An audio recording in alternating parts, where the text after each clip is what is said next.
Bien, bonjour à tous, paroissiens ou non paroissiens. Nous avons fait le point il y a quelques mois sur le démarrage des travaux. Et donc aujourd'hui, on a pensé qu'il vous intéresserait de savoir où nous en sommes de l'avancement du chantier. Le chantier a ouvert effectivement le 19 février. Alors vous nous voyez devant la façade là qui est un petit peu encombrée, c'est moins qu'on puisse dire. Nous sommes à l'intérieur d'un enclos, le chantier est sécurisé, à part les entreprises, maîtres d'œuvre, maîtres d'ouvrage, personne ne peut y accéder bien sûr. Alors nous allons commencer cette visite par les combles, la partie la plus haute qui est peut-être la plus spectaculaire aussi, ou du moins la plus surprenante. Donc on va faire un petit tour lentement. Vous voyez que le sol a été nivelé pour l'instant. On a mis donc des planches pour préparer donc l'ensemble. Vous voyez qu'ici on a énormément de calorifuges, c'est de l'isolant, c'est de la laine de bois, parmi les calorifuges les plus performants aujourd'hui. Donc on va venir, on le verra un peu plus tard, installer sur les poutres et les chevrons pour nous isoler. Donc ici on a 3 logements qui vont être équipés par les règles de l'art, avec cuisine, salle de bain, salon, qui feront peut-être des envieux, ce sera bien fait j'espère. Alors pendant que nous sommes ici, on le voit assez clairement, ce sont les poutres. Quand on voit l'état de certaines comme celle-ci, là, on pourrait douter, je dirais, de la solidité de l'ensemble. Et en fait, tous les spécialistes sont d'accord pour dire que ça tient. Lorsqu'il y a des faiblesses, vous voyez qu'on n'hésite pas à renforcer, voire à remplacer certaines parties de la charpente. Mais tout ça tient bon. Alors, elles sont ici, elles ont été nettoyées, grattées, je dirais. On n'a pas forcément l'impression. On va peut-être en trouver d'autres qui n'ont pas encore été vraiment purgées, comme disent les spécialistes. C'est-à-dire, c'est faire tomber toute cette partie d'aubier qui est vieillie, pourrie par le temps, en quelque sorte. Mais ça n'entame pas, ça ne met pas en cause la solidité de l'ensemble de la poutraison. Les rails ici qui sont destinés à supporter le plaquage, le BA13, comme diraient les spécialistes, ils vont nous faire des beaux plafonds qui auront l'allure d'un plâtre. Heureusement, parce qu'il a été rajouté plusieurs Velux pour éclairer davantage ces combles-là. 5 Velux supplémentaires. Voilà. Au-dessus de la caméra, si vous regardez en haut, vous voyez un plancher noir. C'est un plancher uniquement provisoire pour pouvoir travailler en hauteur. Ça, c'est sécurité oblige. C'était ça ou tout un système d'échafaudage avec des garde-corps et tout. Donc l'entreprise a préféré faire franchement un plancher pour travailler de manière sécurisée. Vous voyez, il y a des poutres qui ont été nettoyées ici, qui sont relativement en bon état. Quand tout ça sera, je dirais, poncé à la main et voire verni, je pense que ça aura une allure assez intéressante de vieux bois historique. Il n'y a pas de monde Aristide. Là-bas, ça avait déjà été fait par le passé. Sachez que c'est un bâtiment qui date de 1858, les premières pierres, 250 ans. Donc il n'est pas étonnant que, évidemment, le bois est vieilli. L'autre avantage de ces travaux, je dirais, c'est que toute cette misère, en quelque sorte, ne se voyait pas.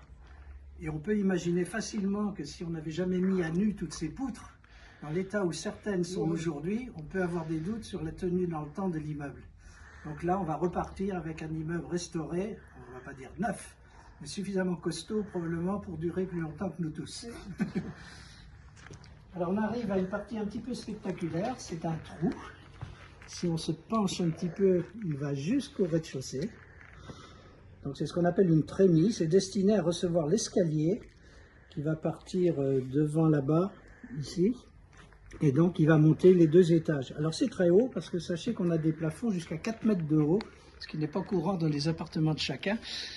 Mais ça va faire des marches à grimper. Ça va être un escalier en bois qui est destiné donc à desservir les 3 logements qui sont donc sous les combles ici et qui va servir en même temps d'issue de secours pour notamment le premier étage qui sera une issue de secours indépendante de l'escalier principal qui lui sera maintenu pratiquement dans l'état où il était. Cet escalier, ça coûte assez cher, c'est des gros travaux, nous n'avions pas le choix. Le bâtiment est classé remarquable, donc il était hors de question d'abîmer, je dirais, la façade avec un escalier de secours.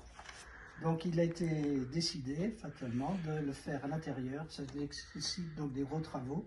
Vous voyez que les dalles ont été cassées, c'était des grosses poutres métalliques qui datait de je ne sais pas quand, mais très costaud. Donc tout ça a été ôté, cassé. Et donc on a un beau vide aujourd'hui. Donc voilà en gros ce que l'on peut dire des combles aujourd'hui. Nous allons descendre au premier étage que beaucoup ont connu, plus que les combles certainement. Et pour ce faire, vous voyez que l'escalier est protégé et va rester en l'état. Toutes les moulures, les marches et tout ça seront peut-être un petit peu rafistolées, réarrangées, mais globalement l'escalier jusqu'en bas va rester pratiquement à l'identique. Alors nous sommes donc au premier niveau, premier étage. On va rentrer rapidement dans ce qui était l'appartement de notre cher Pierre Curet. Lui s'y reconnaîtra peut-être, beaucoup qui ont l'occasion de visiter ne le reconnaîtront pas. Donc, il y avait donc un bureau, la chambre, une salle de bain ici qui a été complètement vidée puisqu'il n'y en a plus besoin. Et donc dans cet ancien appartement ici, vous aurez 3 salles de réunion. Vous voyez qu'elles seront très lumineuses. Donc là, on va faire rapidement le couloir du premier étage. Certains vont reconnaître un petit peu ce qu'il y avait auparavant, ceux qui étaient habitués. Ce sont simplement des salles de réunion, donc il n'y a rien de très spectaculaire, ni d'original. On a cassé des cloisons pour faire des ouvertures, faire des portes, des choses comme ça. On a cassé une vieille cheminée, on a gardé une qui était en bon état, même s'il n'y aura pas nécessairement un conduit en bon état de fonctionnement. Et puis là, bien évidemment, on retrouve notre traînée d'escalier qui nous permettra de partir en cas de nécessité, une belle issue de secours. Alors, la partie où nous sommes, là, ce sera la partie commune des prêtres. Ils habitent au-dessus, ils ont leur petite kitchenette indépendante, ils sont leur chez eux, mais ils ont une vie communautaire, bien sûr, également. Et donc, ils auront ici un espace qui leur sera commun. Nous venons de passer devant 2 bureaux, un pour le vicaire, un pour le curé, et ici, il y aura un oratoire, une cuisine, salle à manger et un salon. Voilà, donc ils ont un autre appartement, en quelque sorte, qui est commun. Voilà.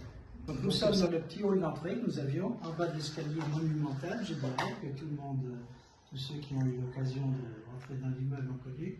Donc l'escalier va rester, ça va rester pratiquement à l'identique ici. On a gardé la lanterne. On a gardé la lanterne, on a protégé le miroir, même s'il y a un petit problème sur la qualité du teint aujourd'hui. Mais tout ça va rester à l'identique. Va également rester à l'identique la petite pièce, ce couloir, ce salon. Le bar du curé. Le bar du curé, en jargon populaire. Donc il va rester à l'identique. Et dans ce petit coin ici, là, alors ça se voit mal puisque c'est bâché pour être protégé, mais c'est là que sera installé le petit bureau de l'accueil, qui aura une vue directe sur l'entrée dans le hall, là, ici. Il n'y aura plus de porte. On va mettre une porte vitrée, simplement, qui sera normalement fermée l'hiver quand il fera froid, normalement fermée, ouverte l'été, je présume. Ce petit lavabo au coin, évidemment, va valser. On va lui faire sa fête. Voilà. Mais pour le reste, les boiseries, je pense que le peintre, je ne connais pas le détail des marchés, mais je pense que le peintre va les passer en revue pour les arranger. Travailler un peu les teintes ici, quand il est rafistolé. Voilà. Donc ça, basiquement, ça reste en l'état.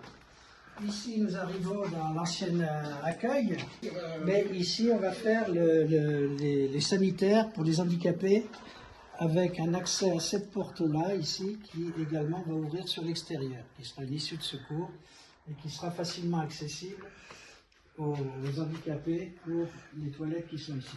Le secrétariat, ici, l'ancien secrétariat, restera le secrétariat.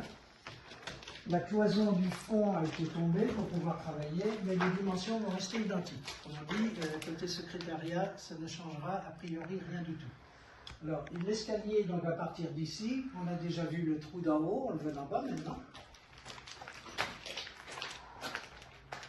C'est impressionnant. Les fenêtres vont rester à l'identique. Alors, quand je dis rester à l'identique, tout va être vérifié par l'atelier menuiserie, par l'artisan menuisier. La qualité, si c'est à refaire, il refait. Si on peut réparer ou améliorer, il le fait. Mais a priori, il sera tout l'aspect de vitrerie neuve et double vitrage partout, et ainsi de suite. Les volets vont rester, ils vont être tapés pour avoir un peu plus de gueule que ça. Donc de l'espace qui sera occupé par l'escalier, donc il n'y a plus de travail de placement pour la compta. La compta va traverser le mur et la compta va être installée ici, dans un bureau dont la cloison va être à peu près à ce niveau-là. Donc ça va être un bureau relativement petit, mais c'est pour une ou deux personnes, ce sera tout à fait satisfaisant. Et en laissant la cloison ici, ça nous permet d'aménager un grand couloir ici, qui va partir en angle vers l'issue de secours, le secrétariat actuel. C'est le couloir qui sera l'équivalent de ce que c'était avant, avec la photocopieuse, des étagères, du stockage, des choses comme ça. Donc ce sera un volume au moins équivalent à ce qu'il y avait auparavant de ce point de vue-là. Donc, salle de compta, couloir, et tout ça va communiquer ici avec, comment je dirais, l'ancienne pièce traversante, qui va devenir complètement autonome, qui sera désormais l'accueil des familles, des gens qui ont besoin d'avoir un entretien avec soit des gens parmi vous, soit le curé, soit d'autres personnes. Donc ce sera un bureau, éventuellement, une salle de réunion éventuellement, mais avant tout destiné à l'accueil des familles.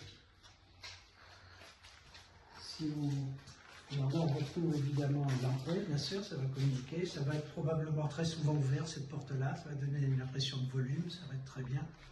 Et on a gardé toutes les boiseries. Et tout, ah oui, alors voilà, d'une manière générale, tout ce qui est boiserie et tout a été démonté, va être récupéré, c'est stocké salle Sainte-Claire aujourd'hui. Et donc, au maximum, on récupère. Ça n'a pas toujours grande valeur, mais au moins, c'est homogène. Ça va garder une illusion de vieux. Là, nous traversons donc la salle que beaucoup de gens ont connue. Alors, elle est de dimensions identiques. Ce sera une salle de réunion également. Par contre, on a aménagé, vous voyez à gauche, une entrée qui donne dans ce qui va être un couloir. Il y aura des toilettes également. De la même façon, on a aménagé une ouverture ici de façon à rendre la salle ouest totalement indépendante. Donc il n'y aura plus besoin de traverser, de perturber d'éventuelles réunions dans les salles adjacentes. Tout ça va être complètement indépendant. Et donc nous arriverons, on va terminer d'ailleurs par la salle ouest. Vous voyez que les boiseries sont restées telles quelles. Lorsqu'elles ont été démontées, comme derrière la bâche, donc on a aménagé une entrée supplémentaire, ou bien pour changer les fenêtres ici, qui vont être donc refaites complètement à neuve avec double vitrage, enfin dans les règles de l'art, je dirais, pour démonter proprement et tout. Les boiseries ont également été démontées, ont été protégées, et donc ont été mis en lieu sûr, je dirais, de façon à pouvoir être restituées, remontées après la pose des nouvelles ouvertures. Les volets, de la même façon, vont être retapés, soit changés, soit réparés, soit nettoyés, décapés, repeints. Alors également, ceux qui avaient l'habitude de l'immeuble, vous reconnaîtrez ce couloir qui était notamment destiné à vos toilettes, qui n'existe plus. Il y en aura d'autres toutes neuves. Et puis nous arrivons dans ce petit local qui était l'office, je dirais, la cuisine dédiée à la salle ouest, laquelle cuisine donc, va être transférée juste derrière cette cloison, comme on vient de le voir. Et ici, ça va être un stockage, un dépôt, quand les gens viennent avec des dons, pour la kermesse, pour des associations quelconques et tout ça, au lieu de laisser ça en vrac à l'accueil ou au secrétariat, on aura une pièce ici qui nous permettra de gérer bien plus efficacement tous ces dépôts de généreux bénévoles. Alors on a des combles, mais on a aussi un sous-sol. Sous-sol qui est utilisé jusqu'à aujourd'hui en tout cas pour le stockage kermesse et puis pour toutes les activités des scouts, leur matériel, les tentes et tout ça. Si vous regardez en bas de l'escalier, vous voyez qu'il y a une partie couverte désormais. C'est une dalle en béton qui a été coulée de façon à aménager l'accès privatif des prêtres depuis l'extérieur, le jardin en haut, à l'escalier en bois qu'on a vu tout à l'heure. Donc leur accès sera ici. L'accès du public sera côté cour. Et donc les deux accès sont totalement indépendants. Il y aura un digicode, quelque chose, une petite caméra, j'en sais rien, ce sera sécurisé comme n'importe quel immeuble ou autre. Donc théoriquement, si vous voulez rentrer là-bas, il faudra que vous sonniez, montrez patte blanche et on vous ouvre ou on ne vous ouvre pas. On descend l'escalier, qui est casse-gueule entre nous, il va être complètement refait, on va casser les marches et complètement les refaire, vraiment à angle droit. Les pierres sont littéralement usées, ce n'est pas réparable, donc on va complètement les refaire. Là, nous rentrons dans une pièce qui était le stationnement de stockage de la kermesse. Il n'y a rien de très spectaculaire là-dedans. Ça va être fait neuf, il y a du vieux plâtre, tout a été purgé. Ça va être recrépi, protégé, des faux plafonds. Donc tout ça aura de l'allure. Ce sera une très belle pièce qui sera probablement d'ambiance plus chaude que ce qu'elle est ce soir, notamment, où on sent quand même un petit peu de frais et l'humidité. Et pour terminer avec ça, si vous regardez ici, les baies vitrées, ceux qui ont connu se souviendront qu'il y avait des verrières complètement métalliques en fer, avec des vitres, peut-être même certaines fêlées, je ne sais plus, et toutes des grilles de sécurité derrière. Donc c'était tout à reprendre, et donc on va mettre franchement des grandes surfaces vitrées, double vitrage, des vitres sécurisées et tout, et on va se dispenser des barrières qui étaient les grilles de protection qui étaient. Donc tout ça va donner de la lumière, donner de la chaleur à la pièce, et ça pourrait devenir une pièce assez agréable, tout compte fait, selon l'usage que l'on veut en faire. Voilà, on a fait un tour qui j'espère vous aura plu, à défaut de vous étonner. Vous êtes peut-être perdu, mais nous on y voit clair encore, et heureusement. Voilà, donc chantier impressionnant, je dirais, en quelque sorte, qui, vous le savez, on vous l'a déjà dit, coûte cher. Il a été budgété 1 500 000 € à peu près. Rien ne laisse supposer aujourd'hui que l'on ait de trop mauvaises surprises. Les entreprises maintenant ont une bonne vision de ce qui les attend, et donc elles sont, j'ai trouvé, relativement confiantes. Très probablement il y aura quelques avenants, et là ça à supporter, c'est la règle du jeu d'un genre de chantier. Alors ça coûte cher, heureusement l'évêché est derrière nous. L'évêché va prendre à peu près 1 million € à sa charge, et le reste il va falloir se débrouiller. Alors se débrouiller, il y a la trésorerie de la paroisse, on vous en a parlé déjà par le passé, qui depuis une dizaine d'années avec une bonne gestion est relativement conséquente. Nous attendons toujours, on y croit encore, un geste de la municipalité. Le bâtiment étant classé remarquable, on a quelque chose à faire valoir, notamment la façade, puisque le revêtement va être fait également, non seulement parce qu'il a des fissures et tout, mais il est, d'après des spécialistes, de très mauvaise qualité. Donc on va en profiter pour le refaire. C'est un argument visuel, je dirais, intéressant du point de vue de la qualification du bâtiment. L'escalier de secours, on va faire valoir quelque chose, puisque nous ne pouvons pas faire à l'extérieur.